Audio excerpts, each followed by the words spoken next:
नमस्कार प्यारे बच्चों, आज ही NSEP 2025 का एग्ज़ाम हुआ था और हम आपके सामने सुबह से लगे हुए हैं क्वेश्चंस को सॉल्व करने में। तो आज हम शुरू करेंगे 11 से लेकर 20 तक, ठीक है। तो आइए शुरू करते हैं।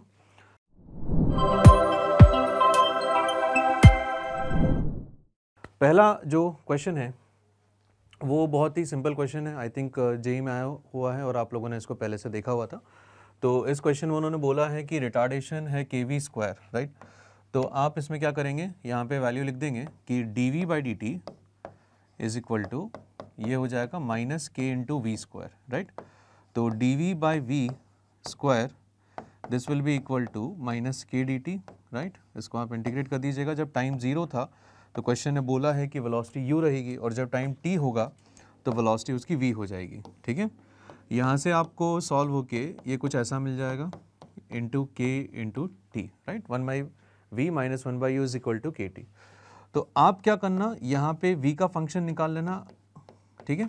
और फिर इस फंक्शन को, क्योंकि उन्होंने डिस्प्लेसमेंट पूछा है, तो आप v को फिर से लिखना ds बाई डी टी और उसको एक बार फिर इंटीग्रेट करना। इंटीग्रेशन के बाद आपको ऑप्शन ए मिल जाएगा, राइट। एकदम जेईई मेन लेवल क्वेश्चन है, बिल्कुल भी ज़्यादा सरप्राइज इसमें नहीं है, ठीक।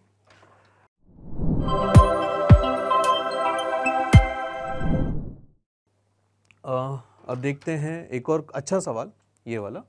तो इन्होंने बोला है कि 2 ब्लॉक्स हैं, let's call it small m, और इसको हम मान लेते हैं सेकेंड ब्लॉक को m माइनस m, या फिर आप चाहें तो आप इसको m1 m2 भी मान सकते हैं, ठीक है। कि जैसे मान लीजिए ये ब्लॉक m1 है और ये वाला जो ब्लॉक है बच्चों वो m2 है, ठीक।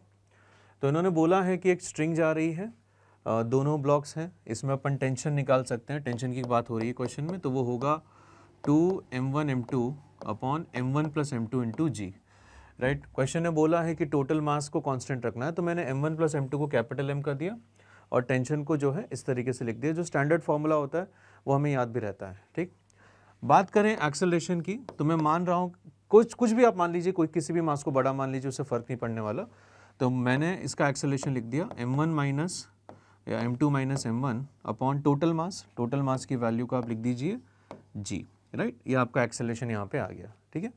अब क्वेश्चन क्या चाहता है, क्वेश्चन थोड़ा सा नया सा क्वेश्चन है, ठीक है। आपके स्टैंडर्ड इतना ज़्यादा स्टैंडर्ड क्वेश्चन नहीं है। तो क्वेश्चन ये चाहता है कि for this system a linear relationship can be obtained between tension and acceleration. मतलब मुझे टेंशन और एक्सेलरेशन के बीच में एक ऐसा रिलेशन बनाना है जिसमें m1 और m2 की टर्म्स ना हो, तभी मैं उनके बीच में किसी ग्राफ को प्लॉट कर पाऊंगा, राइट। और लीनियर रिलेशन का मतलब क्या है कि ये इनके बीच में अगर ग्राफ बनाए एक्सिस के बीच में, तो एक स्ट्रेट लाइन का ग्राफ आना चाहिए, दैट्स व्हाट वी वांट, ठीक है। तो आइए कोशिश करते हैं। अब कैपिटल M जो है वो तो इन दोनों का मास है, कांस्टेंट है, तो मैं इसको कांस्टेंट की तरह ट्रीट करूंगा। मैं G को भी कांस्टेंट की तरह ट्रीट करूंगा, 2 भी यहाँ पे क्या होगा, कांस्टेंट होगा।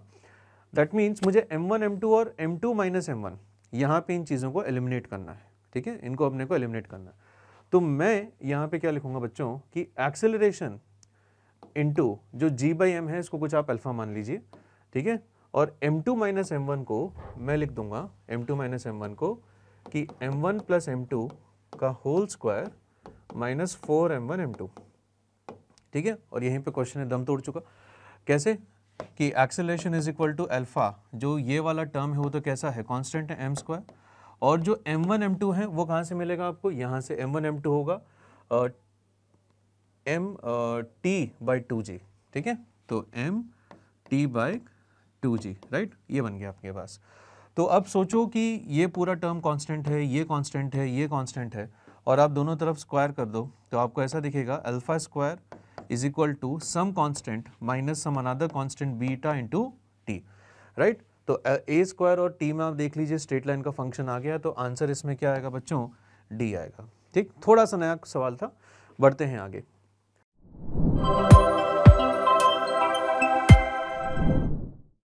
नेक्स्ट है अपने पास बहुत ही स्टैंडर्ड सा क्वेश्चन, ठीक है। जेईई मेन में बहुत बार आ चुका है। तो उन्होंने बोला कि 2 कैपेसिटिव प्लेट्स हैं इस तरीके से, एंड यहाँ पे इन पे चार्ज Q1 है, इन पे चार्ज Q2 है, कैपेसिटेंस C गिवन है। आपको इन दोनों के बीच में पोटेंशियल ड्रॉप निकालना है, राइट। तो ऐसे क्वेश्चन क्लास में करवा दिए जाते हैं। मेथड नंबर 1 इसमें क्या होगा कि आप इनके बीच में जो डेल्टा V लिखना है उसको आप लिख दो इलेक्ट्रिक फील्ड इंटू डी से। इलेक्ट्रिक फील्ड कितनी होगी, Q1 minus Q2, charges on the left minus charges on the right, upon 2 area epsilon not multiplied by D. तो आप देख सकते हैं सीधा सीधा ऑप्शन बी आ जाएगा आंसर। ठीक है, ये तो हो गया मेथड नंबर 1। मेथड नंबर 2 में अगर आप इसको कैपेसिटर से करना चाहते हैं कि delta V is equal to charge on the capacitor divided by C से, उससे भी आंसर आ जाएगा। बस पर तुम्हें पता होना चाहिए कि चार्ज लिखते कौन सा है। ठीक है, तो यहाँ पे जो चार्ज डिस्ट्रीब्यूशन होगा इधर, तो बाहर वाले पे जाएगा Q1 प्लस Q2 बाई 2 और अंदर वाले को मिलेगा Q1 माइनस Q2 बाई 2। तो इस कैपेसिटर के चार्ज में वही चार्ज काउंट होता है जो फेसेस के आमने सामने हो। ठीक है, एक दूसरे को अट्रैक्ट कर रहा हो, प्लस माइनस वाला हो। तो जो charge on the capacitor is charge on the positive plate of the capacitor. इसमें जो बाहर वाला चार्ज है Q1 प्लस Q2 बाई 2 जो दोनों आउटर सर्फेसेस पे, उसको हम कैपेसिटर के चार्ज में काउंट नहीं करते हैं। राइट, ठीक, तो काफ़ी आसान सवाल था। बढ़ते हैं आगे।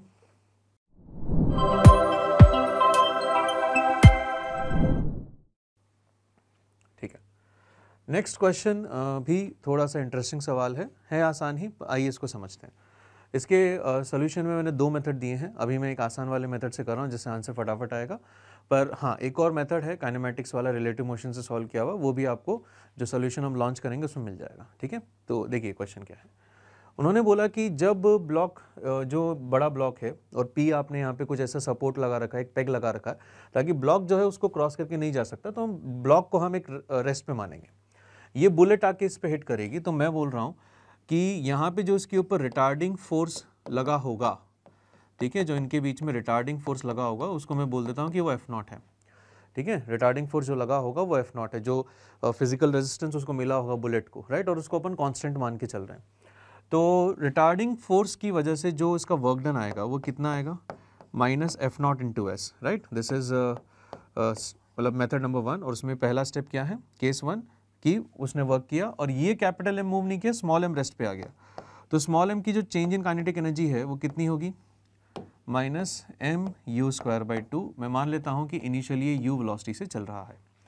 ये आपको आ गया। ठीक है, तो पहली इक्वेशन मुझे मिल गई है कि F0 इंटू एस की value m u square by 2 के बराबर है। ठीक है, केस 2 में क्या होगा, केस 2 में अब उन्होंने इस पेग को हटा दिया है। राइट, अब ये पेग यहाँ पे नहीं है, तो देखो क्या होगा बच्चों, ये दोनों साथ साथ चलने लगेंगे, ये दोनों साथ साथ चलने लगेंगे। राइट, और इसके रिलेटिव, कैपिटल एम के रिलेटिव, जब बुलेट अंदर पहुंच जाएगी तो इन दोनों की वेलोसिटी, रिलेटिव वेलोसिटी तो जीरो हो जाएगी। राइट, और अगर दोनों की रिलेटिव वेलोसिटी जीरो है और दोनों साथ चल रहे हैं तो वो ऑब्वियसली सेंटर ऑफ मास की वेलोसिटी से चलेंगे। ठीक है, जिसको निकालने की जरूरत नहीं है, पर हाँ अपन यहाँ पे बोल सकते हैं सेंटर ऑफ मास की वेलोसिटी इतनी आ जाएगी। ठीक, और यहाँ पे उसके ऊपर जो रेजिस्टिव फोर्स है, जो पेनिट्रेटिंग फोर्स है, वो लगना बंद हो जाएगा, क्योंकि दोनों अब साथ में चल रहे हैं, रिलेटिव वेलोसिटी जीरो है, तो there is no tendency of slipping, तो रेजिस्टिव फोर्स की जरूरत आपको नहीं है। ठीक है, अब क्या होगा ऐसे सिचुएशन के अंदर, ध्यान से देखना कि ब्लॉक जो है, ब्लॉक डिस्प्लेस किया है बच्चों इतना, राइट, या फिर इसको पीछे से ले लें अगर, तो ब्लॉक जो है इतना डिस्प्लेस किया, और जो बुलेट यहाँ पे हिट की होगी जस्ट बिफोर, वो कितना डिस्प्लेस की, इतना डिस्प्लेस की। राइट, क्वेश्चन ने जो पूछा है कि bullet will penetrate if the block mass M is, तो up to what distance S dash, तो ब्लॉक के हिसाब से ये वाला डिस्टेंस बुलेट ने पेनिट्रेट किया है, तो हम इस एस डैश को निकालने की कोशिश में है। ठीक है, तो केस 2 में अब अपन क्या लिखेंगे कि इन दोनों की जो काइनेटिक एनर्जी थी इन सेंटर ऑफ मास फ्रेम, बस वही खत्म हुई है। राइट, तो हाफ इनकी सेंटर ऑफ मास के फ्रेम में काइनेटिक एनर्जी आप लिख सकते हो हाफ म्यू यू रिलेटिव का स्क्वायर, यू रिलेटिव आ जाएगा यू माइनस 0 का whole square,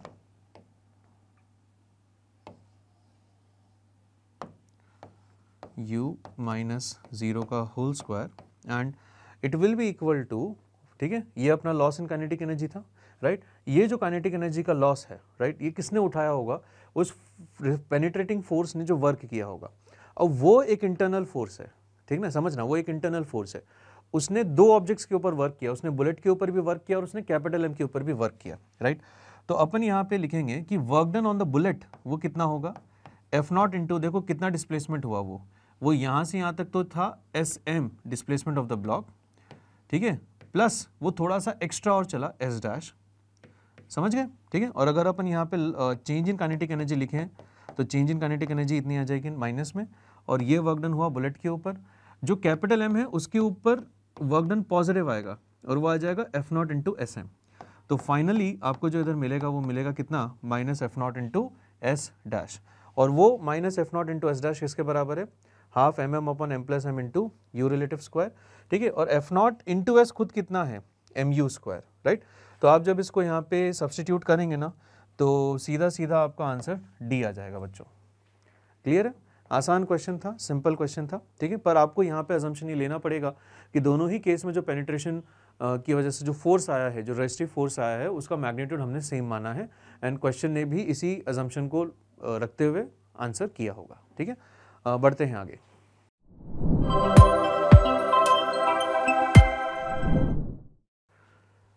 next nuclear physics का क्वेश्चन है। तो यहाँ पे एल्यूमिनियम और मैग्नीशियम आपको गिवन है और इनके बीच में एक रिएक्शन गिवन है, और आप देख सकते हैं कि यहाँ पे बना है बीटा प्लस पार्टिकल, ठीक है ना, बीटा प्लस पार्टिकल बना है, ठीक। तो मैं इसमें सीधा सीधा मास डिफेक्ट अगर लिखूंगा, राइट, तो क्यू वैल्यू, ठीक है, तो मास डिफेक्ट बताइएगा कितना होगा बीटा में, मास ऑफ द एटम, तो यहाँ पे जो अपना रिएक्टेंट है वो एल्यूमिनियम है, ठीक है, यहाँ से रिएक्शन शुरू हुई है, तो मास ऑफ द एल्यूमिनियम तो वो आपके पास आ जाएगा 24.990432 माइनस मैग्नीशियम का मास कितना होगा 24.985839 minus 2 times mass of electron, ये लिखना मत भूलना, इंटू सी स्क्वायर, ठीक है, ये लिखना मत भूलना यार, क्योंकि आप लोग मतलब सीधा फॉर्मूला बेस्ड क्वेश्चन है, सच बताऊं तो कैलकुलेटर अलाउड है तो इसमें ज़्यादा टाइम ही लगेगा, तो इससे जो कैलकुलेशन होगी वो तुम्हें पता है, सी स्क्वायर को अपन 931.5 लिख देंगे, ठीक है। तो ये बन जाएगा आपका इतना वाला पार्ट, जो ये वाला पार्ट है उसको यहाँ रख देना, और वो क्योंकि चल रहा है AMU में, और एक AMU में कितनी एनर्जी होती है 931.5 मेगा इलेक्ट्रॉन वोल्ट, ठीक है। ये वाली एनर्जी यहाँ पे आ जाएगी, सी स्क्वायर कैंसिल हो जाएगा, minus 2 times mass of electron to c square, जो उन्होंने 0.511 देख रखा है, ठीक है। ये सॉल्व करिएगा, आंसर आपको सीधा सीधा ऑप्शन सी मिल जाएगा। जब कैलकुलेटर हो पास में तो ये कैलकुलेशंस उतनी मुश्किल नहीं है, उल्टा इसको अगर हम चाहें तो इजी कैटेगरी में डाल सकते हैं, क्योंकि ये सीधा फॉर्मूला बेस्ड क्वेश्चन है, ठीक। बढ़ते हैं आगे।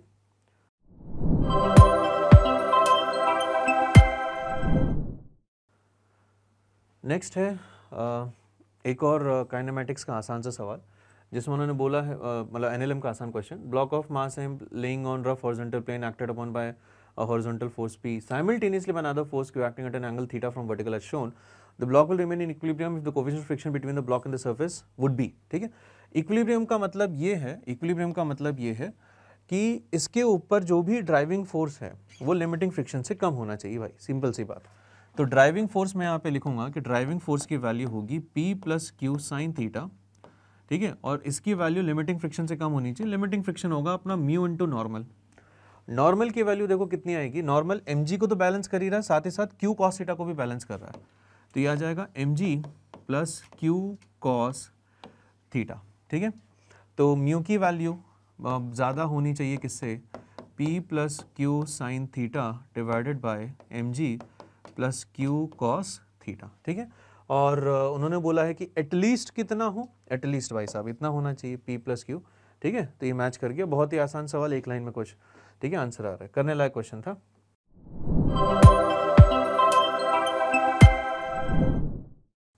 आगे बढ़ते हैं। नेक्स्ट अगेन ग्रेविटेशन का सिंपल सा क्वेश्चन है, acceleration due to gravity small g है ना, तो आप स्मॉल g को ध्यान रखिएगा ऐसे लिख सकते हैं gm/r²।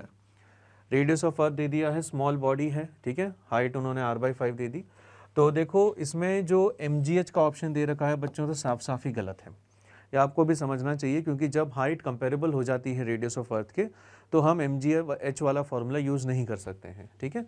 तो यहाँ लिखेंगे डेल्टा यू, तो डेल्टा यू होगा फाइनल पोटेंशियल एनर्जी कितनी है माइनस GMM/r, क्योंकि आई थिंक वो सरफेस पे आ चुका है, ठीक है। During free fall potential energy decreases by, तो इन्होंने ये तो नहीं बोला है कि फ्री फॉल होगा तो कहाँ तक जाके पोटेंशियल एनर्जी फाइनल कैलकुलेट करनी है, तो यहाँ पे हम अपनी तरफ से अजम्पशन ले रहे हैं कि गिरेगा तो ज़मीन पे आएगा, ज़मीन पे आके गिरेगा, तो उसकी पोटेंशियल एनर्जी फाइनल इतनी हो जाएगी, माइनस इनिशियल पोटेंशियल एनर्जी कितनी रही होगी माइनस GMM अपॉन, तो R तो था ही था, उसके बाद उसका सेंटर से डिस्टेंस r/5, तो ये हो जाएगा बच्चों 6r/5, ठीक है। तो आप इसको सॉल्व करिए, ये बनेगा माइनस GMM/R, ठीक, और 1 माइनस ऑफ 5/6, तो ये बन जाएगा 1/6। पर आंसर इन्होंने दिया है किस टर्म्स में, h के टर्म्स में, तो मुझे r को क्या रखना पड़ेगा, r को अपन रखेंगे 5h, ठीक। अच्छा हाँ, पहले तो आपको उसको उसमें भी तो कन्वर्ट करना है, तो ये वाला लगाएंगे भाई, तो GM को लिखेंगे GR², तो ये बनेगा -mgr/6, और अब आप r को 5h डाल दो, तो ये आ जाएगा -mgh, ठीक है, 5/6। अब क्योंकि ये तो आया नेगेटिव, क्योंकि मैंने निकाला डेल्टा यू नेगेटिव आने का मतलब पोटेंशियल एनर्जी गिर रही होगी, तो आपका 5/6 mgh आ जाएगा, ठीक है। Perfect question, perfect answer.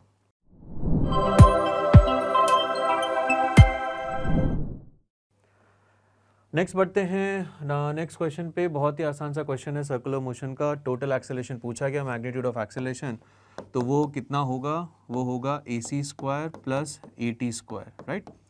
तो सेंट्रीपिटल एक्सेलरेशन होता है V²/R, तो वेलोसिटी कितनी है, वेलोसिटी है 30 का स्क्वायर डिवाइडेड बाय रेडियस दिख रही है अपने को 600 मीटर्स, ठीक है। इसका भी स्क्वायर करना है। बहुत सी बार बच्चे क्या करते हैं ना, 30 का स्क्वायर करके छोड़ देते हैं उसको, कि उनको लगा कि स्क्वायर तो हो ही गया। इसका भी स्क्वायर होगा, प्लस टेंजेंशियल एक्सेलरेशन दे रखा है 2, क्योंकि स्पीड जिस रेट से बढ़ती है वही टेंजेंशियल एक्सेलरेशन है, तो 2 का स्क्वायर। तो इसको सॉल्व कर लीजिएगा, ये बनेगा 900/600 3/2, 3/2 का स्क्वायर होगा 9/4, 9/4 में आप 4 जोड़ रहे हैं, 25/4, ठीक है। तो 5/2 मीटर पर सेकेंड स्क्वायर इसमें आंसर आ जाएगा। अगेन स्ट्रेट फॉरवर्ड क्वेश्चन, बहुत ही आसान, फॉर्मूला सब्स्टिट्यूशन।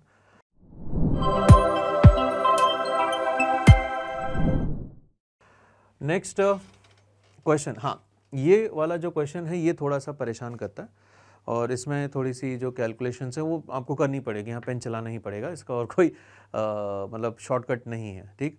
मैंने इसमें डेटा सब्स्टिट्यूट करके भी सॉल्व करने की कोशिश की है, बट उसमें भी आपके 2 ऑप्शन फंसेंगे, 2 एलिमिनेट हो जाएंगे, 2 ऑप्शन फंसेंगे स्पेशल केस अगर बनाएंगे तो आई थिंक इस क्वेश्चन में आपको सॉल्व करना ही पड़ेगा, ठीक है। तो क्वेश्चन ये बोलता है कि एक प्रोजेक्टाइल मोशन हुआ, और ये ground to ground projectile motion था।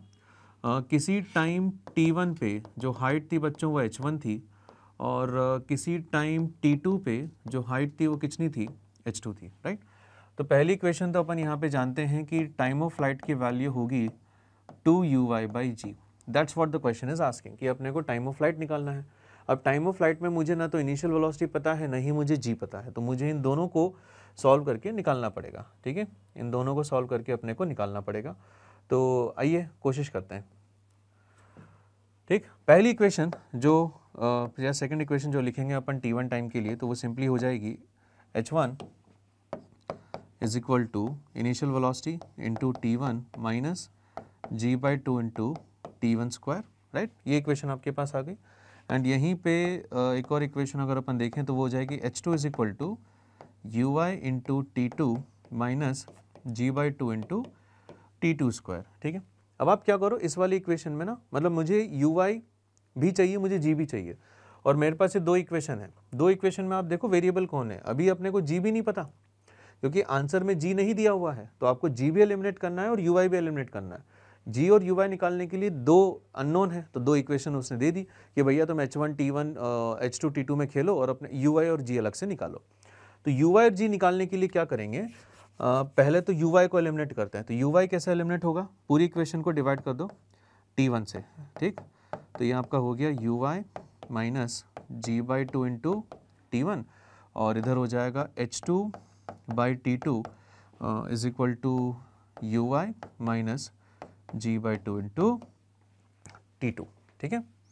अब क्या करना है बच्चों, आप इन दोनों इक्वेशन को सब्ट्रैक्ट कर देना, uy कैंसिल हो जाएगा, स्मॉल g का टर्म बनेगा, वो स्मॉल g वापस किसी भी एक इक्वेशन में रख देना, ठीक है। तो आपको क्या मिल जाएगा, uy मिल जाएगा। उन दोनों इक्वेशन को उठा के यहाँ पे रख देना।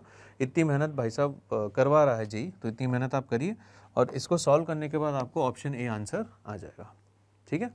चलिए बढ़ते हैं आगे। कैलकुलेशंस मैं आप लोगों के ऊपर छोड़ रहा हूँ इस स्टेज पे।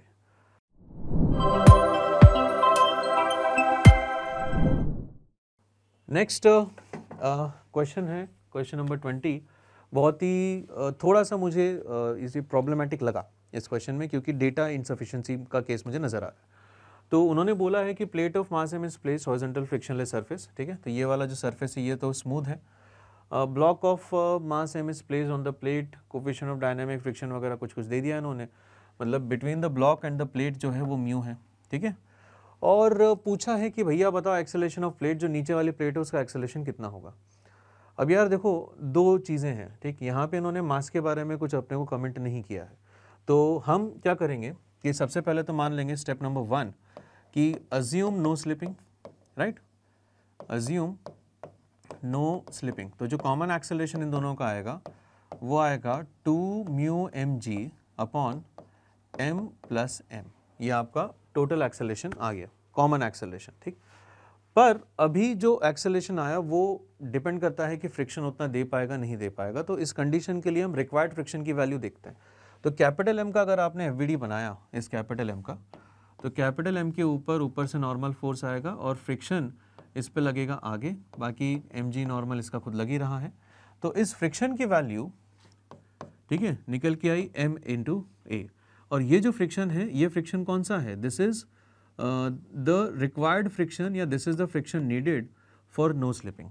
इतना फ्रिक्शन आपको चाहिए और ये फ्रिक्शन की वैल्यू कितनी आएगी, ये बन जाएगा 2, ए की वैल्यू पहले सब्स्टिट्यूट कर दो, तो 2 mu m g upon m plus m into capital m, ठीक है। अब क्या होगा कि हमारे पास इतना फ्रिक्शन सफिशिएंटली अवेलेबल है या नहीं है वो भी आपको चेक करना पड़ेगा, ठीक है। और उसके लिए आपके पास स्मॉल एम और कैपिटल एम में एक रिलेशन सा आ जाएगा, ठीक। मैं आपको सॉल्व करके बताता हूँ कि मान लीजिए हमने माना कि स्लिपिंग नहीं हो रही है, ठीक। तो अगर मैंने नो स्लिपिंग का अजम्पशन ही माना है तो मैं यहाँ पे क्या लिखूँगा कि जो 2 म्यू एम जी है, जो रिक्वायर्ड फ्रिक्शन है, it should be smaller than the available friction. और अवेलेबल फ्रिक्शन आप जानते हैं कितना होगा, म्यू इंटू नॉर्मल होगा, नॉर्मल की वैल्यू एम जी है। तो यहाँ पे आप देखो कि हाँ, म्यू एम जी और म्यू एम जी तो कैंसिल हो गया, ठीक है। तो इधर अपने पास आ गया कि 2 capital m should be less than m plus m, right, less than 1। और जब क्योंकि सब कुछ पॉजिटिव है तो इनइक्वालिटी का साइन वगैरह कुछ चेंज नहीं होगा, ये उधर जाएगा तो आपको दिखेगा कि m should be less than equal to m। तो जब ये कंडीशन होगी ना तब ही जाके अपना कौन सा नो स्लिपिंग वाला केस लगेगा, और इस कंडीशन के ऊपर फिर आपका आंसर क्या आ जाएगा, डी आ जाएगा, ठीक है।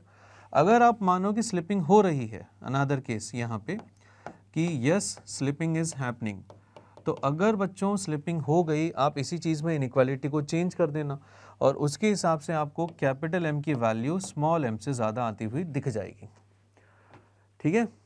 हाँ जी, तो अगर स्लिपिंग हो गई तो ये आएगा वरना ये आएगा, है ना।